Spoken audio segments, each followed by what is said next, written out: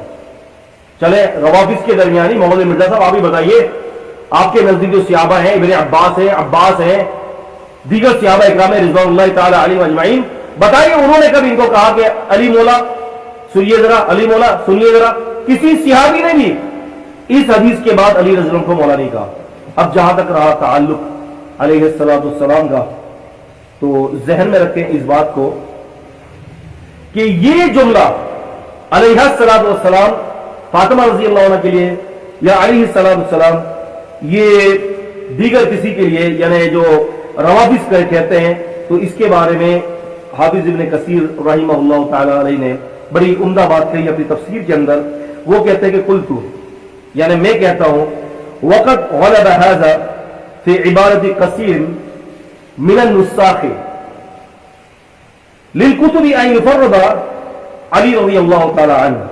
یعنی کہتے ہیں کہ میں کہتا ہوں کہ بہت ساری کتابوں میں کاتبین کی غلطی کی وجہ سے یا کاتبین کی جانب سے یہ طریقہ رہا کہ جب علی رضی اللہ کا نام آتا تو وہ کیا کرتے ہیں کہ وہ علی رضی اللہ کے نام علیہ السلام لگا دیتے ہیں۔ ابن کثیر رحمہ اللہ فرماتے ہیں پھر اس کے بعد، یا پھر بہت سارے لوگ کیا کرتے ہیں کہ کرم اللہ وجہ کہہ دیتے ہیں کہ اللہ تعالیٰ ان کے چہروں پر کرم کرے۔ ہم یہی کہتے ہیں، علیہ السلام کا عقیدہ ہے صرف علی رضی اللہ کے اوپر علیہ السلام نہیں ہے، کرم اللہ وجہ نہیں، تمام صحابہ اکرام پر علیہم السلام ہے، کرم اللہ وجہ، اللہ تعالیٰ ان کے سارے صحابہ اکرام کے چہروں پر اللہ کرم فرمائے۔ ابن کثیر رحمۃ اللہ علیہ فرماتے ہیں، کہتے ہیں کہ تو ان کا معنی اگرچہ صحیح ہے، کہتے ہیں کہ ان کا معنی اگرچہ صحیح ہے، لیکن مناسب یہ کہ اس کے معاملے میں تمام صحابہ اکرام رضوان اللہ علیہم اجمعین کو برابر رکھا جائے، اور کیونکہ یہ تعظیم اور تکریم کے باب سے ہے، یہ تعظیم اور تکریم کے باب سے، یاد رکھیں کہ جب صرف علیہ السلام کی بات ہوگی تو یہ زیادہ تر جو ہے وہ تعظیم اور تکریم کے حوالے سے نبیوں کے لیے معروف ہے، کیونکہ ہم یہ کہتے ہیں کہ اگر ہم علی رضی اللہ عنہ کو علیہ السلام کہتے ہیں نا، تو اس سے زیادہ افضل جو ہے وہ رضی اللہ تعالی عنہ ہے۔